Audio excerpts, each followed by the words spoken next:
Mas boleh diceritakan untuk kegiatan pengamatan hilal di sore hari ini? Oke, baik. Jadi kami dari Observatorium Bosca sebenarnya ada 2 tim yang sedang bekerja. Tim pertama seperti yang teman-teman dan Bapak Ibu lihat ya, ada di sini. Ini sebenarnya kita sediakan 3 teleskop, 2 teleskop ada di sini dan 1 teleskop lagi kita dedikasikan untuk pengambilan data, begitu. Nah, tim yang kedua itu sekarang sedang berada di sebuah observatorium di Aceh, namanya kalau tidak salah Tengku C Kutakarang di Lokna. Jadi kenapa ke sana? Nah, ini terkait erat dengan kriteria Mabims yang saat ini kita adopsi gitu ya. Nah, kalau teman-teman sudah baca press release kita, nah di kriteria Mabims itu kan mensyaratkan ketinggian 3 derajat dan elongasi itu 6,4. Itu dan ya, bukan atau. Jadi salah satunya terpenuhi, tapi dua-duanya harus terpenuhi. Nah, kalau dari sisi ketinggian tidak ada masalah sebenarnya, karena hampir seluruh wilayah Indonesia sebagian besar ya itu sudah memenuhi kriteria dari sisi ketinggian. Hanya saja dari sisi elongasi itu belum. Jadi elongasi paling minim yaitu 6,4 itu ada di sekitaran Aceh. Itu alasan kenapa kami juga ngirim tim ke sana. Nah, sebelah timurnya Aceh itu sebenarnya masih di bawah kriteria. Nah, itu yang mungkin akan menimbulkan potensi perbedaan bagaimana kita mengawali satu Ramadan nanti. Kalau untuk kondisi di sini gimana, Mas? Kondisi, kalau dari kondisi seperti yang kita lihat bersama, kondisinya mendung dan hujan gitu ya. Nah, kalau seperti ini sebenarnya chance-nya kecil sekali, kemungkinannya kecil untuk kita bisa lihat. Karena seperti tadi saya ceritakan, bulannya tipis sekali, hanya 2 dari 1000 bagian yang tersinari oleh cahaya matahari, ditambah lagi dengan kondisi cuaca. Jadi memang kondisi cuaca itu salah satu faktor yang paling bisa kita katakan paling menentukan kita bisa melihat hilal atau tidak. Terus hasil pengamatan hilal dari Bosca dilaporkan juga ke mana ya, hari ini? Jadi apapun hasilnya dari tim Bosca nanti akan dilaporkan ke sidang isbat. Jadi kami di Bosca itu bukanlah penentu 1 Ramadan atau 1 Syawal atau 1 Zulhijjah, bukan. Kami hanyalah satu titik pengamatan yang menyediakan data. Nah, nanti data itu yang akan diolah kembali, diolah dalam artian didiskusikan begitu ya oleh sidang isbat. Nah, nanti keputusannya bersumber dari sidang isbat itu. Kalau hasil pengamatan sementara di Pengamatan ya, kalau kita bicara pengamatan lewat instrumen, belum ada data yang bisa kami tunjukkan karena seperti yang teman-teman lihat, kita tidak bisa merekam apapun ya. Jadi belum ada data, belum terlihat seperti itu. Terus data yang 3 yang itu sama di bawah 6,4 itu data dari mana, Mas? Nah, itu sebenarnya kan kalau kita lihat Mabims itu kan Menteri Agama Brunei, Indonesia, Malaysia dan Singapura. Jadi mereka itu ada forumnya lah begitu ya, ada forum yang mendiskusikan bagaimana kriteria sebuah hilal itu bisa terlihat atau kriteria visibilitas lah. Jadi dari data terdahulu mungkin data historik ya dirumuskan bahwa yang make sense untuk saat ini adalah ketinggian 3 derajat dan elongasi 6,4. Apakah bisa berubah? Bisa jadi. Kalau misalnya katakanlah nih ya, kita sekarang cerah, kita di Bosca sekarang elongasinya 6 di bawah kriteria 6,4 kan minimal tadi. Anggap aja cerah dan terlihat. Itu kan bisa jadi menjadi inputan baru untuk penentuan kriteria di masa depan. Kan begitu ya. Jadi intinya kriteria itu ada karena itu tadi ada data historik, kemudian kita melihat kecenderungan dari data itu seperti apa sih sebenarnya sebuah hilal itu bisa terlihat. dengan cuaca seperti ini mungkin udah ada gambaran data yang diberikan belum ya? Belum, karena ya itu tadi kita kan mau motret nih, merekam citra hilal. Nah, citra hilal itu bisa terekam kalau dia ya kelihatan bagaimana ya, tidak ketutup salah satunya oleh awan. Nah, sekarang kalau kita lihat di arah bulan arah matahari sekalipun kita nggak bisa lihat matahari kan.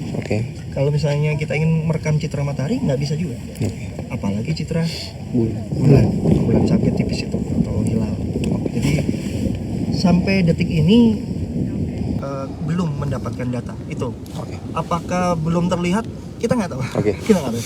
Belum mendapatkan data. Jadi nanti sampai bulan terbenam sekitar pukul 18.29 barulah kita yakin dapat atau enggak dari situ. Mas kalau teleskop yang digunakan pada tahun ini apa aja sih Mas? Oke, jadi teleskop yang kami gunakan sebenarnya identik ya. Untuk yang di Bosca ada 3 teleskop identik. Ukurannya kecil sebenarnya, panjang fokusnya pendek. Kenapa begitu? Ya kita kan ingin mencari sesuatu ya. Mencari sesuatu artinya kita ingin melihat luas. Nah, kemudian kalau teman-teman lihat di sini, satu teleskop ini kebetulan ketutup. Satu teleskop itu dilengkapi kamera, satu tidak. Jadi yang satu itu digunakan untuk pengamatan secara visual, yang satu lagi untuk merekam, pengamatan dengan kamera. Mas, kondisi sebenarnya pengamatan tahun lalu juga sama, berawan kayak gini hampir sama Mas. Sebenarnya terakhir kapan sih Bosca bisa melihat Yang jelas. hilal dengan jelas tuh tahun berapa Mas waktu itu gitu? Kalau Sebenarnya begini, Fitri apa ya waktu itu? hilal itu kan tidak hanya masalah 3 hari raya itu. Hilal itu kan penentu awal bulan Hijriah, apapun bulannya. Jadi kalau di Bosca sendiri mungkin tidak terlalu ini ya, tidak terlalu terlihat karena terlihatnya hilal yang kita dapat itu bukan di bulan-bulan yang mungkin menjadi rujukan ibadah. Jadi sebelum ini sebenarnya kita dapat. tapi kalau untuk khusus untuk Ramadan itu kan yang paling orang mendengar hilal tuh mungkin Ramadan itu kapan? Saya jujur nggak ingat jujur nggak ingat. Nggak ingat bukan berarti ini ya. Saya cuman harus lihat datanya pastinya itu tanggal berapa di tahun berapa. Tapi berpengaruh juga nggak Mas sama kondisi, maksudnya di sekitaran Lembang juga kan sebenarnya sempat dibahas bahwa sudah tidak representatif untuk pengamatan benala gitu. Oh itu yang masalah polusi cahaya. Polusi cahaya. Kalau polusi cahaya itu sebenarnya lebih dominan di pengamatan malam hari. Nah kalau pengamatan siang sore seperti ini itu yang lebih dominan adalah polusi udara. Tapi berpengaruh juga Mas. Polusi udara berpengaruh. Ke sejauh ini ke pengamatan hilal. Oh tentu saja. Sangat berpengaruh. Karena kan gini ya, kita kan ingin mendapatkan kontras yang baik. Nah kontras yang baik itu artinya apa? Di langitnya sangat biru sekali, biru gelap, biru lah ya, dark blue. Kemudian kita bisa mengesani sebuah sabut tipis di situ. Nah masalahnya ketika ada polusi cahaya, si polutan itu akan membuat langitnya tidak setransparan yang kita inginkan.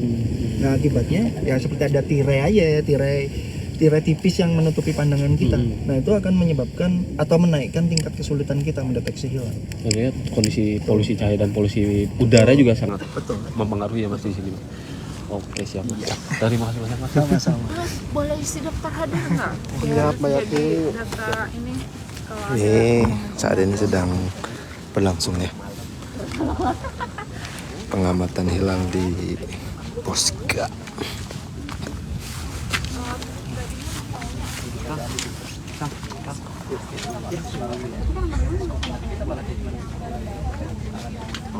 Ditanyain aja ke PI-nya masing-masing. Di sini kan ada PI-nya nih. Ini ada PI-nya Mbak Teduh, yang di sini PI-nya Mas Satrio. Ditanyain aja.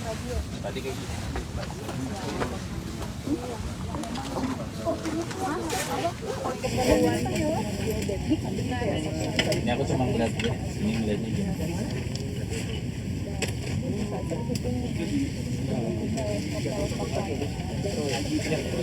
Saya ganteng. Ganteng.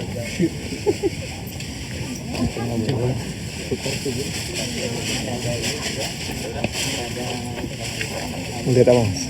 Lihat kabut aja dia. Kabut sama hujan dikit.